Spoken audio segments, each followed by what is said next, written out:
Assalamualaikum warahmatullahi wabarakatuh. Alhamdulillahillazi an'ama alaina bi ni'matil imani wal islam. Wassalatu wassalamu ala asyrafil anbiya'i wal mursalin Sayyidina Muhammadin wa ala alihi wa sahbihi ajma'in, amma ba'du. Alhamdulillah wa syukurillah. Pada pertemuan kali ini kita akan mendengarkan ceramah dari guru kita Kiai Haji Zainuddin MZ yang membahas tentang orang-orang yang meraih kemenangan. Nah, tanpa berlama-lama lagi, mari kita simak bersama. Alhamdulillah, wassalatu wassalamu ala sayyidina Rasulillah, sayyidina wa maulana Muhammad ibn Abdullah wa ala alihi wa sahbihi wa mawala. La hawla wa la quwwata illa billah, amma ba'du. Bapak-bapak, ibu-ibu, saudara-saudara kaum muslimin rahimakumullah. Di dalam kehidupan kita sebagai seorang muslim, minimal 5 kali dalam sehari semalam kita mendengar seruan untuk mendirikan solat yang disebut azan.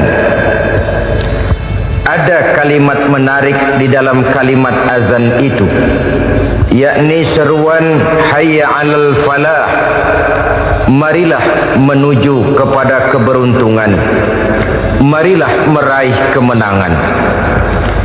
Seruan ini adalah kecenderungan dari setiap manusia, apapun warna kulitnya. Artinya, setiap orang dalam hidup selalu ingin meraih dan mencari kemenangan. Kemenangan akan melahirkan kepuasan batin, dan kepuasan batin memberikan kebahagiaan.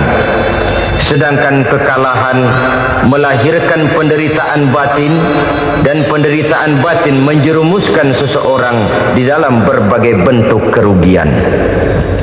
Jikalau inilah seruan azan, maka masalahnya ialah apa yang menyebabkan kita meraih kemenangan. Al-Quranul Karim memberikan tuntunan dan ajaran kepada kita bahwa orang-orang yang memperoleh kemenangan itu tidak lain adalah orang-orang yang bertakwa. Hanyalah mereka yang bertakwa kepada Allah Subhanahu wa ta'ala pada akhirnya akan tampil sebagai pemenang. Lalu siapa orang yang bertakwa itu? Dijelaskan dalam awal-awal Al-Baqarah, orang yang bertakwa yang akan meraih kemenangan. Pertama, allazina yu'minuna bil ghaib, yaitu orang-orang yang beriman kepada yang gaib. Percaya bahwa ada alam yang gaib, alam yang abstrak, alam yang tidak bisa dijangkau oleh salah satu daripada panca indera kita. Mereka percaya dan beriman kepada adanya malaikat, beriman kepada adanya iblis dan jin, beriman kepada adanya alam kubur, beriman kepada adanya alam mahsyar, beriman kepada adanya alam akhirat, beriman kepada adanya surga dan neraka. Beriman bukan cuma sekedar beriman dalam ucapan bibir saja, tetapi beriman yang nilai iman itu mampu mewarnai gerak dan gaya hidupnya. Iman yang meresap sampai ke tulang sumsum, kemudian memberikan dampak positif di dalam kehidupan manusia. Alam, kita tahu, adalah sesuatu yang selain Allah, dan Allah bukanlah alam. Apapun namanya selain daripada Allah, itu adalah alam. Alam pada hakikatnya terbagi menjadi dua. Ada alam syahadah, alam nyata, alam konkret, alam yang bisa dijangkau oleh salah satu indera kita. Kemudian ada alam ghaib, alam yang tidak bisa dijangkau oleh panca indera kita, alam metafisika, alam abstrak, alam yang wajib kita imani keberadaannya. Kita percaya bahwa malaikat itu ada, kita percaya kepada jin, bahwa jin itu ada. Kita percaya kepada adanya iblis dan setan, bukan percaya kepada iblis dan setannya, percaya bahwa iblis dan setan itu ada. Itu termasuk salah satu daripada sifat orang yang bertakwa kepada Allah. Saudara-saudara kaum muslimin rahimakumullah, kecenderungan pembangunan yang lebih bersifat materialistis biasanya menggeser aspek kehidupan rohani. Orang berpikir empirik, dan dalam pola pikir yang demikian maka alam gaib tidak lagi mendapat perhatian. Aspek kehidupan yang bersifat rohaniah malah mulai ditinggalkan. Akibatnya terjadilah kepincangan di dalam kehidupan kita. Pernah ada satu pengalaman pribadi. Dalam perjalanan kembali ke tanah air, dalam pesawat di sebelah kanan saya duduklah seorang Jerman namanya Heiner Simonsen. Iseng saya ajak kenalan, saya ajak ngobrol, saya tanya dia. Saya bilang, Mas Heiner ini, kalau pesawat yang kita tumpangi ini jatuh ke bawah, kira-kira apa yang bakal terjadi, Mas? Dia bilang, kita semua akan mati. Begitu? Ya. Oke. Apa itu mati? Tanya saya. Dia bilang, untuk tahu apa itu mati, kita harus tahu lebih dahulu apa itu hidup. Saya pikir nih bule bisa ngomong juga. Baiklah kata saya. Apa hidup menurut Anda itu? Oh, hidup itu dia bilang, kalau seluruh anggota badan kita bekerja secara normal, paru-paru memompa darah secara normal, jantung berdetak secara normal, sel-sel tubuh bekerja secara fit, dan organisme tubuh hanya mau bekerja secara normal, dia bilang, kalau kita memberi makan yang cukup, menu yang teratur, dan gizi yang lengkap. Saya bilang, kesimpulannya apa, Nar? Dia jawab, hidup adalah dari tangan ke mulut. Life is from the hand to the mouth, kata dia. Hidup adalah dari tangan ke mulut. Jadi masalah hidup tidak lebih daripada masalah isi perut. Orang pergi pagi, pulang sore, peras keringat, banting tulang, perut yang dibelain. Saya bilang, you are wrong. Sampean salah, Ner. Kamu orang Islam bukan? Bukan. Pantas. Kenapa saya salah? Dia bilang, ya jelas salah. Salahnya di mana? Kamu ini manusia. Kalau hidup cuma dari tangan ke mulut, saya bilang, kambing di kampung saya juga begitu pikirannya, Ner. Itu kambing di kampung saya, asal perutnya kenyang, sudah hidup dia. Perkara besok bagaimana, lusa prospeknya macam mana, bulan depan ada apa, kambing nggak pernah mikir. Di kampung saya kambing juga pikirannya begitu. Kamu Kristen ya? Tadinya. Loh kok tadinya, lalu apa sekarang kamu ini? Dia bilang, sekarang saya netral. Saya tidak beragama, tapi saya percaya kepada Tuhan sebagai pencipta alam. Saya ingat benar dia bilang, I haven't any religious, but I believe to God as the creator of the world. Kenapa bisa netral begitu, Ner? Habis saya bingung katanya. Islam bilang Islam baik, Kristen bilang Kristen baik, Hindu Buddha bilang Hindu Buddha baik, semua agama baik. Saya netral sekalian, nggak beragama. Yang penting saya percaya kepada Tuhan. Saya bilang, Ner, kamu ini kayak orang mau beli celana, lalu bingung. Yang satu bilang Levi's bagus, yang satu bilang Blue Jean hebat, yang satu bilang Wool England hebat. Celana ini hebat, celana itu bagus, celana ini hebat. Semua celana bagus, kamu bingung. Akhirnya netral, tidak pakai celana. Itu juga salah.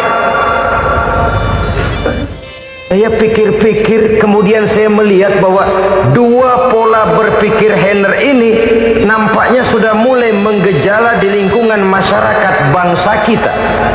Disadari atau tidak, Secara jujur kita harus berkata, dua pola pemikiran Henner ini mulai berkembang di tengah masyarakat bangsa kita. Pertama, pola pikir materialisme. Hidup adalah dari tangan ke mulut. Masalah hidup tidak lebih masalah isi perut. Itu yang perlu dibela, dan disitulah arti kehidupan. Pergi pagi, pulang sore, peras keringat, banting tulang untuk mempertahankan perut. Kalau sudah kemari cara orang berpikir, maka buat apa percaya kepada yang gaib? Untuk apa sholat? Untuk apa puasa? Untuk apa zakat?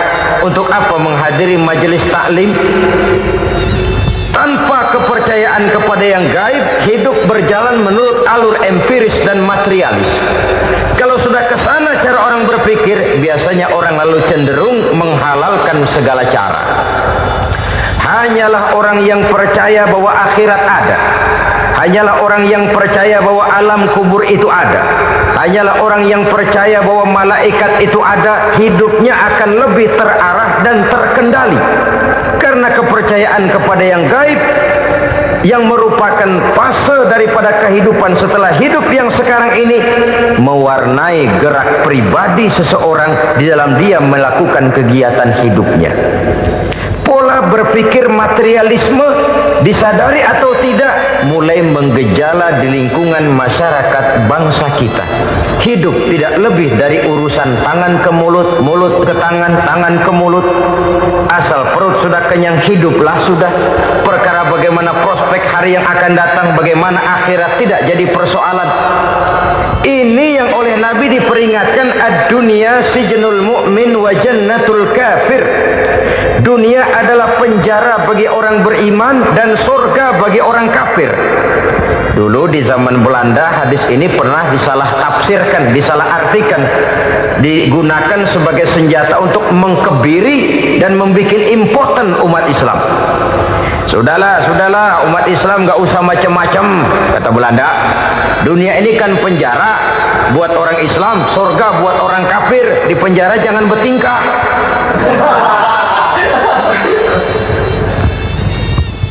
Pengertiannya tidak begitu. Dunia adalah penjara bagi orang mukmin. Artinya dalam kehidupan dunia seorang mukmin tidak bebas memperturutkan hawa nafsunya. Di penjara hawa nafsunya.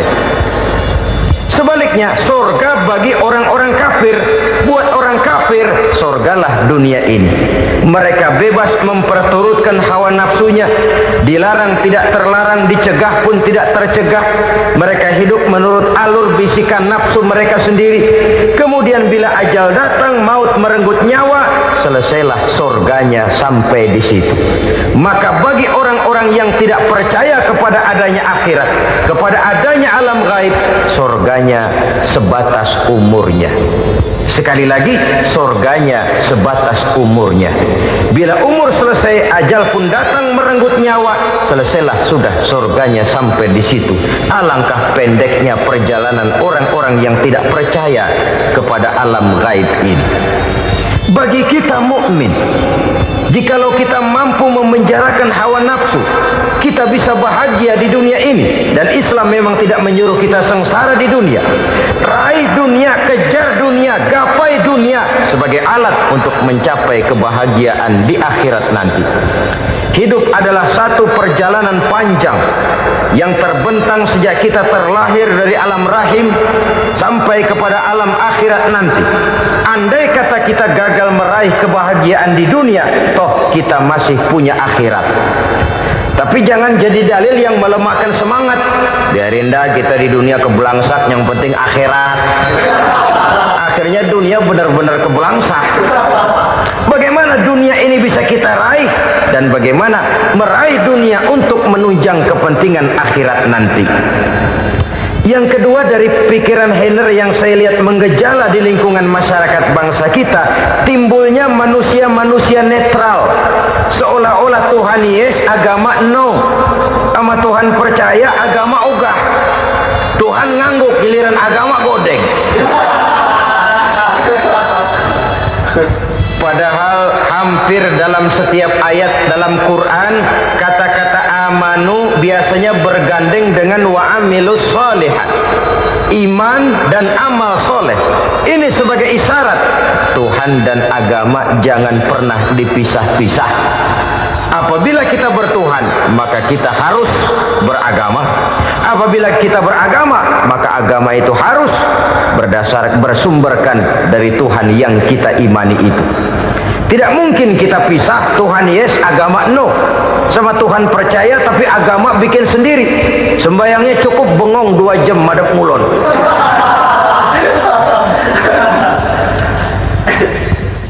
Saudara-saudara kaum muslimin rahimakumullah. Jadi dengan demikian, agama yang kita akui merupakan unsur mutlak di dalam pembangunan sekarang ini, merupakan bagian dari kehidupan yang menuntun kita bahwa di balik alam nyata ini, di balik alam syahadah ini ada alam gaib. Dan mudabbir, murabbi, yang mengatur, yang menguasai, yang memelihara baik dia alam nyata, baik dia alam gaib, tidak lain adalah Allah Subhanahu wa ta'ala. Di sana ada satu super power, satu maha kekuatan yang kita perlu bersandar kepadanya. Sebagai makhluk nyata yang hidup di alam nyata, berbuatlah secara nyata sebagaimana harusnya kita berbuat. Karena Islam jelas bukan agamanya orang pemalas. Islam jelas bukan agamanya orang yang mengajarkan setelah selesai sholat boleh duduk, nggelenggem ayam-ayam, ndelohom, menghitung bintang di langit sambil menunggu keajaiban. Tidak. Islam adalah agama yang mengajarkan apabila sholat sudah selesai kamu kerjakan, bertebaranlah di permukaan bumi, cari karunia Tuhanmu.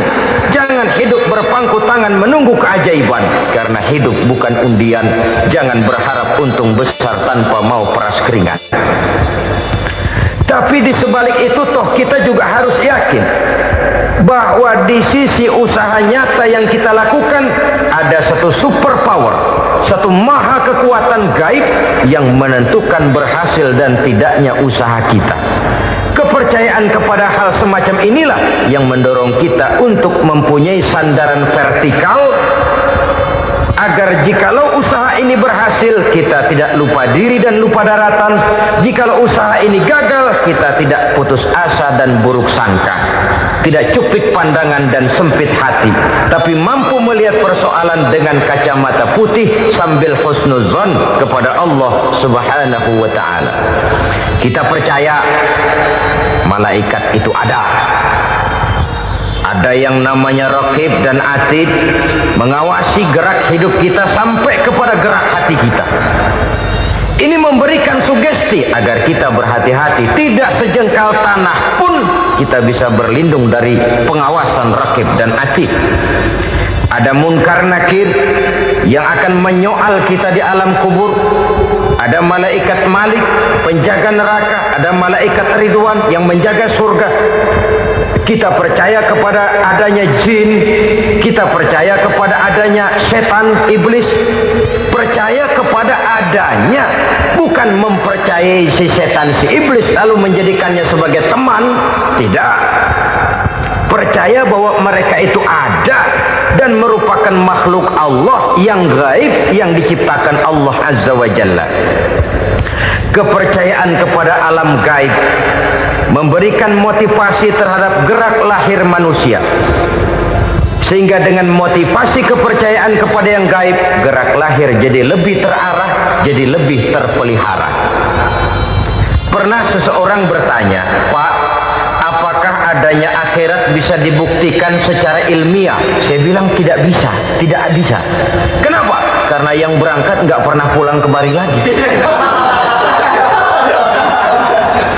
Kalau dia pulang kemari bisa kita tanya bagaimana enak di sono. Cuma secara moral saya katakan lebih beruntung orang yang percaya kepada akhirat daripada yang tidak. Sekarang saudara percaya akhirat ada, lalu saudara baik-baik di dunia, sholat, puasa, zakat, menolong orang lain, menebarkan kebajikan. Saudara mati, andai kata akhirat tidak ada, toh dalam hidup saudara sudah berbuat baik, paling tidak nama saudara akan dikenang sebagai orang baik. Sebaliknya, saudara percaya, kata saya, bahwa akhirat tidak ada, lalu hidup semau-maunya, tenggelam dalam maksiat dan munkarat, menentang Allah, tidak mau ruku dan sujud, lalu saudara mati, kemudian akhirat ada, ayo mau apa? Bekal tidak punya. Jadi secara moral lebih beruntung orang yang percaya kepada adanya akhirat daripada yang tidak percaya. Dan itu alam gaib yang tidak bisa dibuktikan secara eksak. Jangankan untuk membuktikan seperti itu, dalam kehidupan sehari-hari saja yang kita rasakan tidak selalu berbentuk toh. Angin, bagaimana sih bentuknya angin? Kita tidak tahu. Merah, buktinya kalau dikerok merah. Yang merah itu kulit, yang kulit kita bukan anginnya. Sakit, rasa sakit itu ada, tapi bagaimana bentuk sakit kita nggak pernah tahu. Kalau kita makan cabai pedas, bagaimana bentuk pedas itu tidak ada, tapi rasa ada. Bentuk pedas hijau, cabenya bukan pedasnya. Tidak semua yang kita rasakan bisa kita gambarkan dalam bentuk yang konkret. Oleh karena itu, sekali lagi bahwa kepercayaan kepada alam yang gaib mampu memberikan satu sugesti yang menata kehidupan seseorang lebih lurus, lebih terarah, dan lebih terkendali. Maka wajar kalau kepercayaan kepada yang gaib mengantarkan seseorang untuk meraih kemenangan. Kenapa? Dia percaya kepada yang gaib, bahwa akhirat ada, bahwa alam kubur ada, bahwa pertanggungan jawab itu ada. Maka dia lalu tidak hidup saenae udele dewe, itu loh. Tidak hidup menurut seleranya sendiri, terarah, teratur. Ini cirinya yang pertama. Orang bertakwa yang akan meraih kemenangan, mereka beriman, mereka percaya kepada yang gaib. Bahkan hal-hal konkret saja selalu berangkat dari yang gaib. Saudara-saudara, para remaja, para pemuda sekarang ini tidak pernah tahu toh siapa yang akan jadi teman hidup saudara. Kita bisa saja ngerancang, mentargetkan, tapi toh akhirnya yang namanya jodoh bukan kekuasaan kita. Rezeki di luar kemampuan kita. Begitu juga ajal. Maut, jodoh, ajal adalah contoh-contoh konkret bahwa pada akhirnya yang gaiblah yang menentukan. Bertahun-tahun ngelancong, emang jodoh seret, nggak jadi.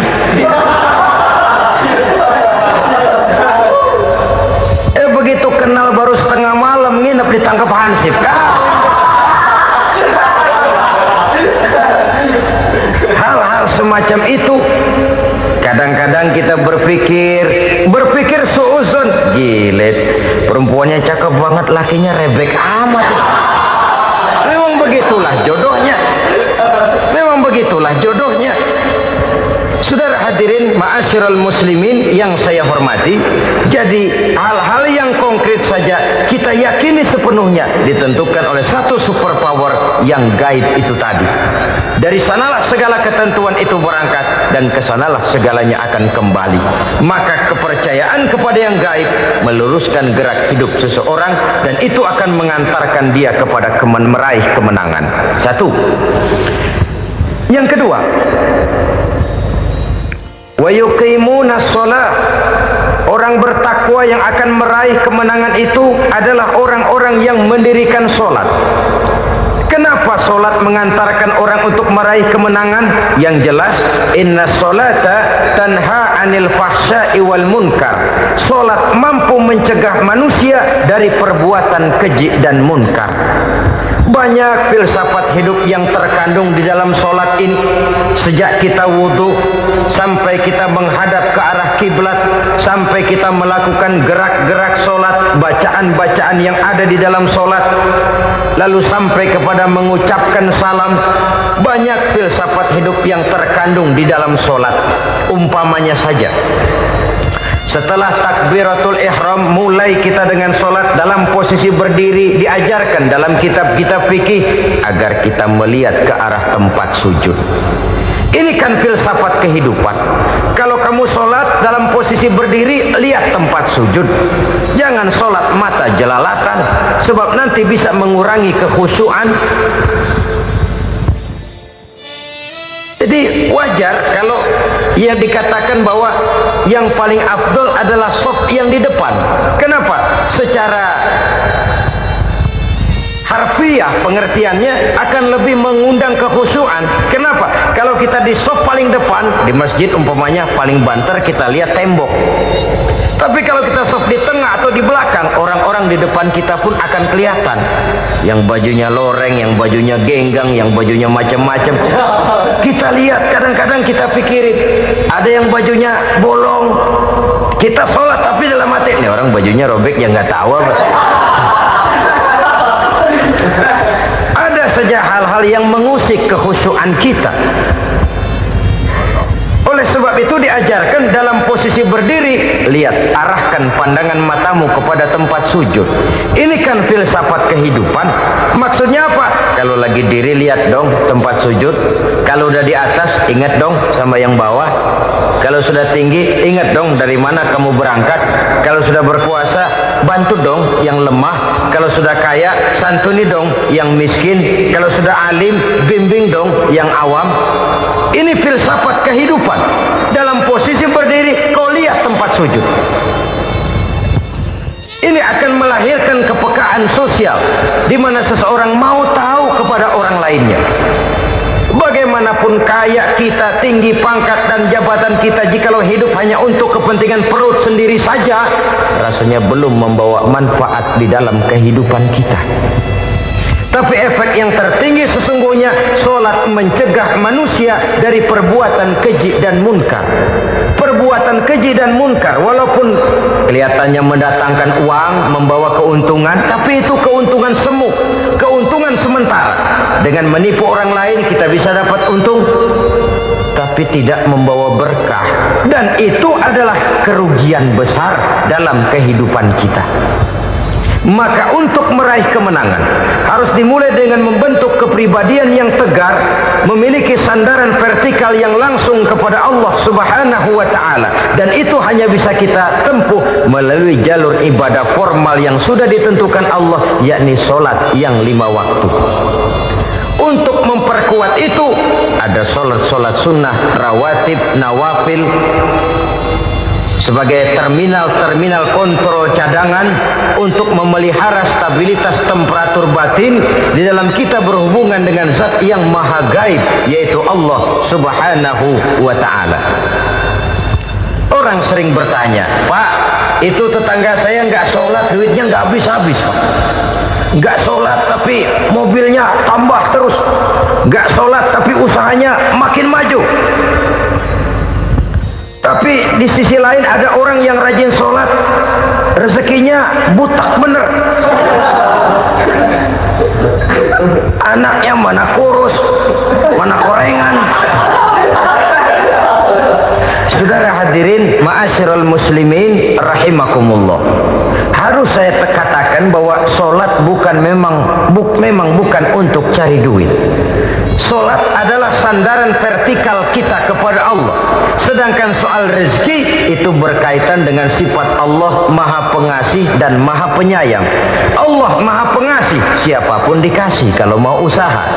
Allah maha penyayang, tidak semua orang disayang oleh Allah Azza wa Jalla. Dan belum tentu banyak harta itu merupakan nikmat. Mungkin juga istidraj. Artinya istidraj itu dikasih tapi diambulin, kalau bahasa Betawinya itu. Dikasih tapi diambulin, itu bukan merupakan nikmat sesungguhnya, lebih merupakan azab dari Allah Subhanahu wa ta'ala.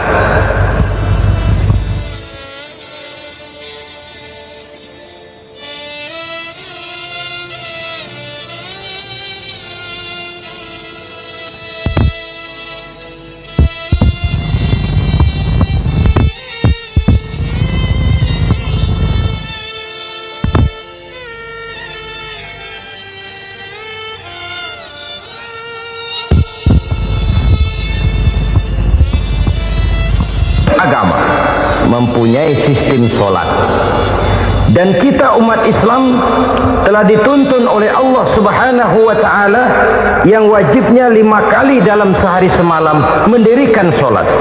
Dan itu tentu berada dalam jangkauan kemampuan manusia.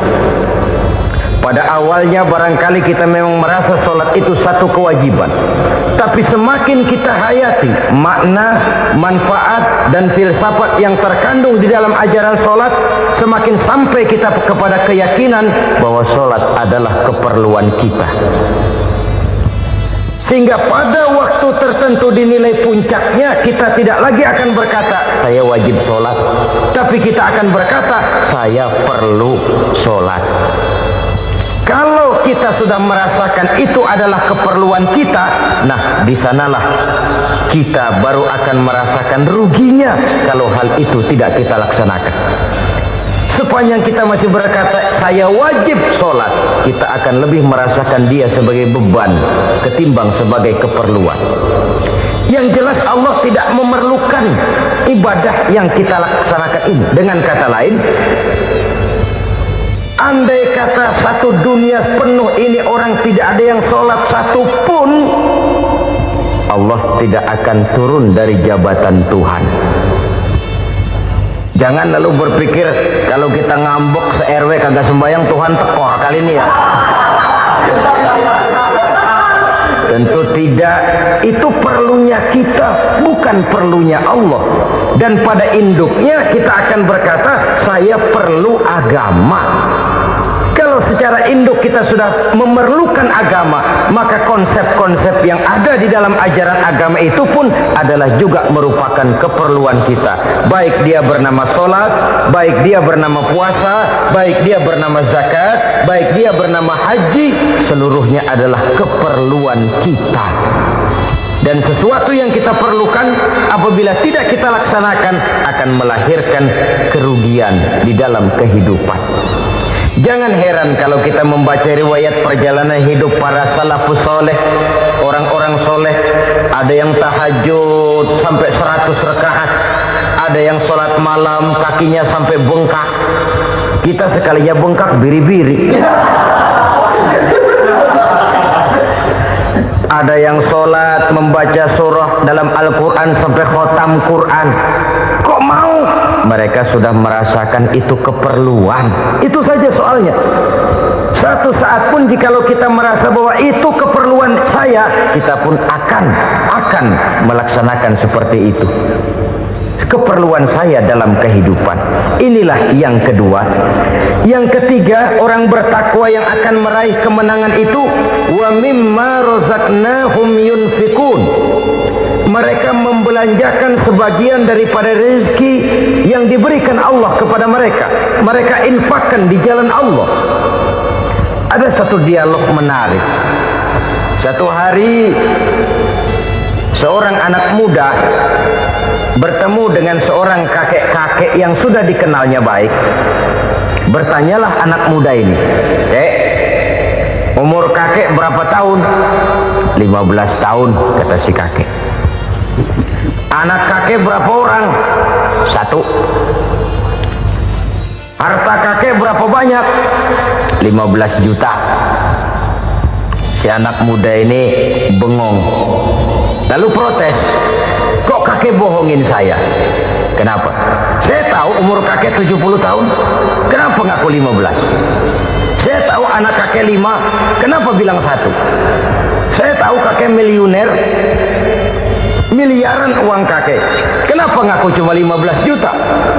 Begini kata si kakek tadi, benar umur saya 70 tahun, tapi dari umur yang 70 tahun itu baru 15 tahun terakhir ini saya merasakan ibadah kepada Allah, meninggalkan maksiat, jauh dari segala macam munkarat.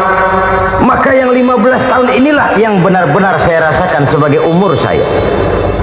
Benar anak saya 5, tapi yang 4 susah diatur. Cuman 1 rasanya nih yang bakal jadi si buah hati, belahan jantung, berlanjut cerita penerus sejarah. Cuma 1 ini yang saya harapkan, yang akan jadi anak soleh, yang akan membuat saya menerima pensiunan pahala. Kalau yang 4 apa apek dah, nggak ada harapan. Yang satu nyekek botol mulu. Oh begitu, iya. Lalu kenapa kakek bilang harta kakek cuma 15 juta padahal saya tahu kakek uangnya miliaran, depositonya banyak? Ya karena 15 juta itulah yang saya ingat yang pernah saya belanjakan di jalan Allah. Saya merasa itulah harta saya yang sebenarnya. Yang miliaran yang saya simpan di bank kelak kalau satu saat saya mati akan jadi rebutan di antara anak-anak saya. Ya kalau anak saya soleh kayak yang satu ini. Kalau yang 4 tadi udah tulen dia bakal berantem dah berebut tuh. Jadi 15 juta yang saya belanjakan di jalan Allah inilah yang saya merasakan benar-benar harta saya yang sesungguhnya. Dialog ini patut menjadi bahan renungan kita bersama. Diberikan kita umur 40, 50, 60, 70, 80. Berapa tahun dari umur yang diberikan itu yang jalan mulus, yang kita gunakan untuk melaksanakan ibadah? Banyak harta kita simpan di bank, di lemari, di dompet, di tas. Tapi berapa yang sudah kita depositokan di jalan Allah yang akan menemani kita di hari kita kembali nanti? Maka orang bertakwa yang akan meraih kemenangan, wa mimma razaqnahum yunfikun, mereka membelanjakan sebagian dari rezeki yang diberikan Allah di jalan Allah Subhanahu wa ta'ala. Ma'asyiral muslimin rahimakumullah.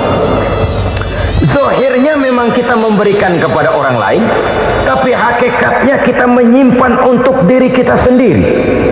Kita memberikan kepada yatim piatu 25.000. Zahirnya kita memberikan si yatim, hakikatnya kan kita cuma nyimpan. Saya berikan, titip kepadamu, ini untuk saya di akhirat. Kau boleh belikan baju, kau boleh belikan untukmu makan, kau boleh bayarkan sekolahmu. Ini untuk saya. Hakikatnya kita nyumbang masjid 1 juta, zahirnya kita berikan kepada panitia masjid, tapi hakikatnya kan cuma titip 1 juta ya untuk saya di alam kubur nanti. Silakan kau boleh belikan semen, ini uang, belikan besi, belikan pasir. Saya cuma sekedar titip untuk kepentingan saya. Hakikatnya kita cuma sekedar menitip. Sebagaimanapun pada hakikatnya, apapun yang kita miliki dalam kehidupan kan cuma sekedar hak guna pakai, bukan hak milik mutlak. Harta kita, rumah kita, kendaraan kita, kebun kita, pabrik kita, hak guna pakai saja. Hak milik mutlak cuma untuk Allah Subhanahu wa ta'ala. Saudara-saudara kaum muslimin rahimakumullah. Ini yang ketiga. Kemudian yang keempat, orang-orang bertakwa yang akan meraih kemenangan, allazina yu'minuna bima unzila ilaika. Mereka yang beriman, mereka yang percaya kepada apa yang telah diturunkan kepadamu Muhammad, ay Al-Quran, yakni Al-Quranul Karim. Setelah percaya kepada yang gaib, mendirikan solat, kemudian menginfakkan sebagian dari rezeki yang diberikan Allah, mereka juga lalu percaya kepada yang diturunkan terhadap Nabi, yaitu tidak lain Al-Quranul Karim. Sekali lagi di sini, percaya bukan hanya sekedar percaya saja, tetapi percaya lalu menjadikan Al-Quran itu sebagai pedoman hidup. Sebab memang Al-Quran itu adalah GBHM, garis-garis besar haluan muslim.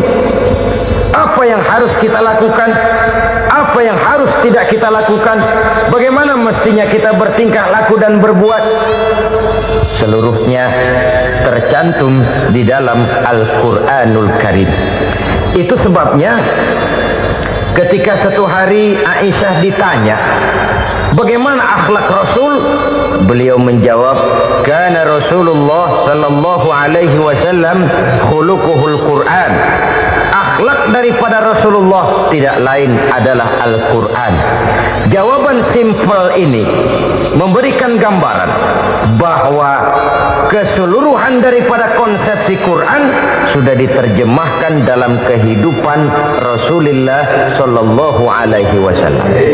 Karena kita tahu akhlak adalah keseluruhan dari gerak hidup manusia. Sejak ia berpribadi, berumah tangga, bertetangga, bermasyarakat, sampai kepada berbangsa dan bernegara, Al-Quran tetap memberikan sentuhan nilainya.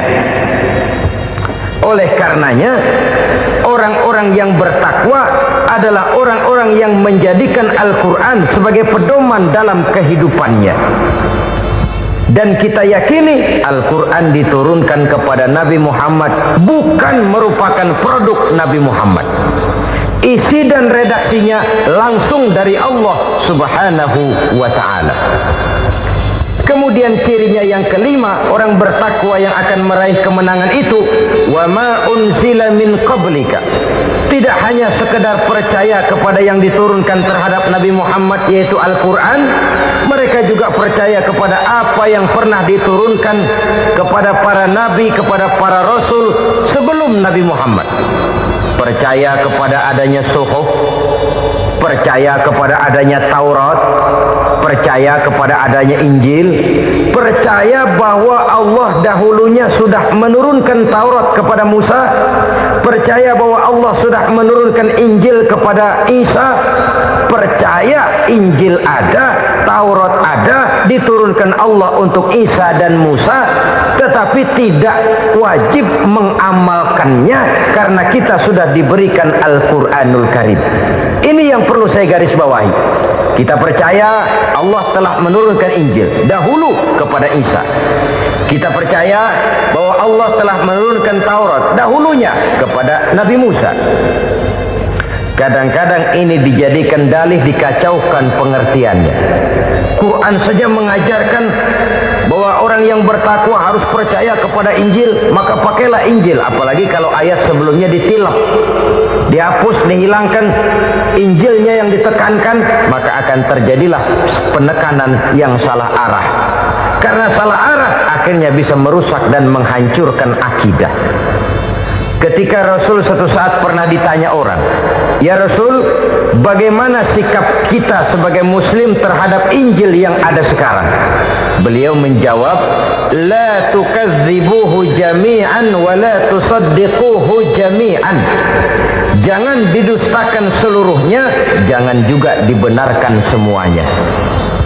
Artinya, ini sudah merupakan gambaran dari Rasul bahwa dalam Injil yang ada sekarang masih ada ajaran-ajaran tauhid yang dibawa oleh Nabi Isa dan diajarkan kepada umatnya.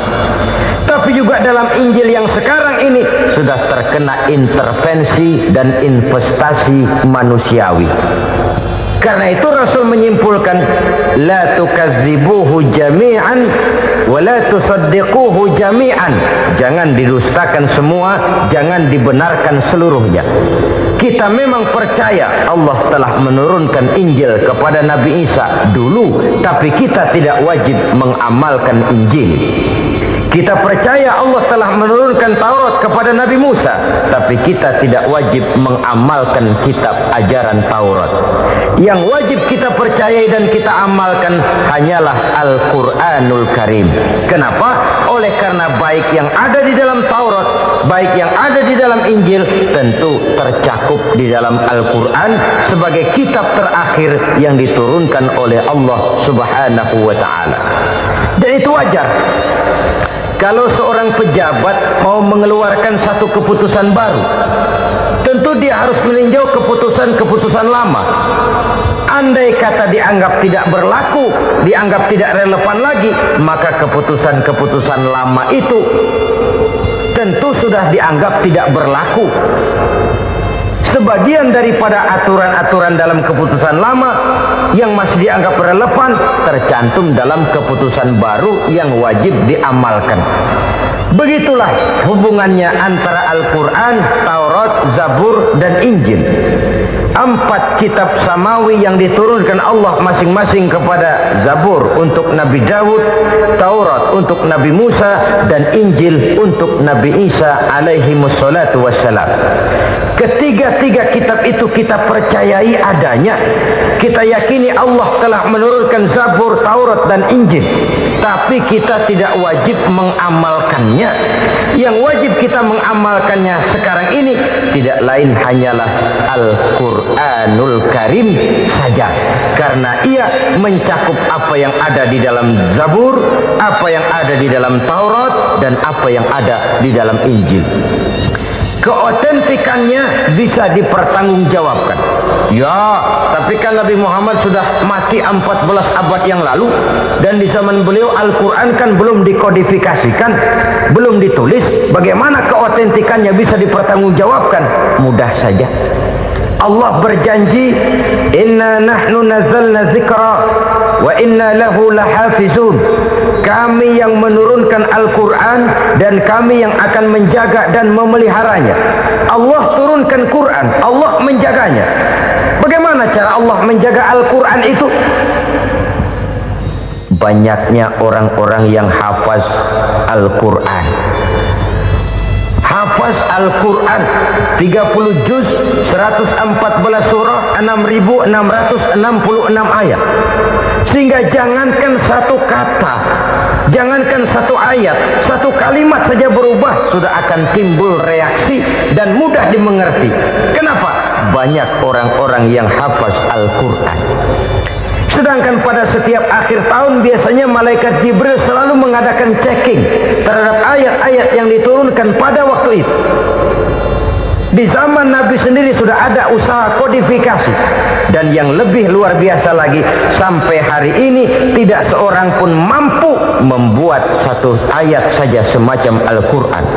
Ke bahasa manapun dia diterjemahkan, naskah aslinya tetap ikut. Rujukan dasarnya tetap ada.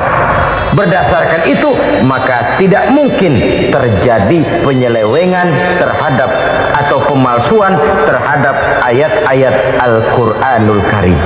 Kesuciannya, keotentikannya, kemurniannya bisa dipertanggungjawabkan.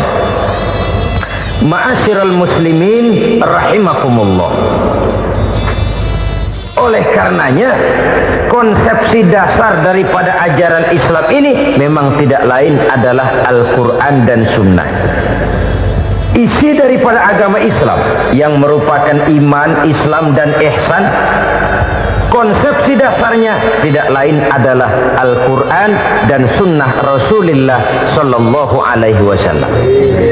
Maka yang kita perlukan sekarang ini adalah terjemahan Al-Quran di dalam kehidupan kita. Dengan demikian, maka gaya kehidupan yang lebih Qurani itulah yang kita dambakan. Kita perlu memang terjemahan Quran dalam bahasa Inggris, dalam bahasa Belanda, dalam bahasa Jepang, tapi yang lebih kita perlukan adalah terjemahan Quran di dalam kehidupan kita. Konsekuen, tidak memanipulasi, ringan sama kita jinjing, berat sama kita pikul. Jangan kalau lempengan ayat Quran tuh kira-kira enak diamalin, keras teriakan kita. Giliran kira-kira ayat Quran itu mukul kepala kita sendiri, diam kita. Itu ciri yang pernah disindir Allah dalam awal-awal Baqarah juga. Ciri beragamanya orang yang munafik. Kullama adha'a lahum masyawfi, kata Allah, wa iza azlama alaihim qamu. Apabila terang mereka jalan, apabila gelap mereka berhenti. Artinya, kalau kira-kira di Islam nguntungin, rame-rame pada teriak Islam. Tapi ketika diminta untuk berjuang, ketika dituntut untuk berkorban, rame-rame mengundurkan diri. Nasib agama tidak ubahnya seperti daun pisang yang dikait orang di tepi jalan lantaran tak berpayung di ketika hari hujan. Manakala hujan usailah sudah, daun itu pun dicampakkan di tepi jalan, diinjak pula orang nan lalu. Artinya, orang menjadikan agama cuma sebagai lipstick, decoration only, tidak konsekuen. Hanya pada saat-saat kelihatannya Islam membawa keuntungan, rame-rame orang teriak-teriak tentang Islam. Tapi jikalau diminta berjuang, jikalau dituntut untuk berkorban, biasanya rame-rame juga mengundurkan diri. Jangan heran kalau mayoritas hitungan kita, tapi minoritas peranan kita. Kuantitas kita dalam jumlah, tapi dalam kualitas kita lebih sering jadi penonton daripada jadi pemain. Padahal itu sangat tidak boleh terjadi. Umat Islam di Indonesia harus bangkit. Umat Islam di Indonesia harus sadar akan keberadaannya. Tidak boleh hanya jadi penonton berpangku tangan, karena memang agama kita juga mengajarkan untuk konsekuen di dalam menjabarkan ajaran-ajaran daripada agama kita. Kita sering jatuh menjadi umat yang lemah oleh karena kita ini tidak pandai menggalang kebersamaan yang diakibatkan tidak konsekuennya kita. Diistilahkan bahwa umat Islam di dalam menggalang kebersamaannya itu harus seperti orang main sepak bola. Saudara-saudara kan tahu orang main sepak bola itu. Orang main sepak bola, kalau pertandingan belum dimulai sih silakan saja kumpul di luar lapangan, atur strategi yang baik. Tapi kalau pertandingan sudah dimulai, turun ke lapangan hijau, jangan kumpul terus. Ada sepak bola gotong royong, mundur-mundur rame-rame, depan ke depan kumpul melulu mainnya. Kalah. Orang main sepak bola itu ya harus ada penyerang tengah, harus ada penjaga gawang, harus ada strikernya, harus ada kiri luarnya, kanan dalamnya yang jadi backnya. Posisi boleh bermacam-macam, tapi yang penting saling ngoper untuk menggolkan gawang lawan. Begitulah umat Islam ini. Boleh ada yang jadi pejabat, boleh ada yang jadi pengusaha, boleh ada yang jadi petani, silakan ada yang jadi seniman, ada yang jadi penyair, ada yang jadi artis sekalipun. Tapi kalau sudah berhasil menguasai bola, jangan lupa operannya. Operan itu yang langka. Kita ini muslim kadang-kadang kalau sudah memegang menguasai bola, kalau belum mau mampus, belum mau ngoper. Nanti kalau sudah nggak punya bola, baru mau ngoper. Kalau sudah dengar-dengar mau dekat pensiun, baru mau jihad, baru mau berjuang, baru mau ngurus pesantren. Tanda tangan sudah tidak laku, memo sudah tidak dihargai, baru mau berjuang. Kemarin kemana mas? Kita tidak pandai memanfaatkan posisi. Dengan kata lain, kalau kembali kepada persoalan kita, konsekuensi kita terhadap agama yang kita anut ini belum ideal. Kita masih lebih sering berislam ini pada saat-saat yang menurut perhitungan kita membawa keuntungan. Tapi kalau diminta berjuang, dituntut berkorban, yang itu pun hakikatnya adalah untuk kepentingan kita juga. Allah tidak pernah menuntut kita untuk jihad bagi kepentingan Allah, itu tidak. Berjuang menegakkan agama Allah, apakah untuk kepentingan Allah? Tidak. Untuk kepentingan kita. Sebab nilai-nilai jihad itu pada akhirnya akan membawa kita kepada satu kebahagiaan. Setidaknya kalau tidak di dunia, tentu di akhirat sebagai syahid. Oleh karena itu, pada bagian akhir ini saya ingin mengajak, marilah kita konsekuen. Sekali kita berkitabkan Al-Quranul Karim, mari dia kita jadikan pedoman. Jangan cuma kita jadikan sebagai penghias dinding, pelengkap rumah, bahwa di rumah kita ada Al-Quran, tapi yang baca kecoa. Habis pada bolong tuh Quran. Yang penting kan punya Quran. Ditaruh di pintu rumah, biar apa? Biar kuntilanak kagak masuk katanya. Ya apa itu nasib Quran, cuma kerjanya jaga pintu, ngusir kuntilanak, ngusir memedi. Bagaimana kita hidup menurut tuntunan Al-Quran? Kadang-kadang tidak pernah menjadi masalah bagi kita. Maka bagaimanakah Al-Quran akan mungkin membawa keberkahan dalam hidup kalau ajarannya kita injak-injak dalam keseharian kita? Mewujudkan gaya hidup yang lebih Qurani, itulah yang akan kita rintis di dalam kehidupan kita, bertahap, step by step, menurut kemampuan yang ada pada kita. Jika jalan ini tidak bisa kita selesaikan, percayalah akan ada generasi penerus yang akan melanjutkan usaha dan cita-cita mulia itu. Jadi percaya kepada Taurat, percaya kepada Injil, sekedar percaya Allah dahulunya sudah menurunkan itu, tapi kita tidak wajib mengamalkannya. Kenapa? Generasi Injil masa berlakunya sudah kedaluarsa. Taurat masa berlakunya sudah kedaluarsa. Injil pernah berlaku untuk orang Nasrani di zaman Nabi Isa. Taurat pernah berlaku untuk orang Yahudi di zaman Nabi Musa. Setelah generasinya berlalu, datang Rasul penutup yang membawa Al-Quranul Karim, maka Al-Quran itulah yang berlaku menjadi pedoman sampai hari akhir nanti.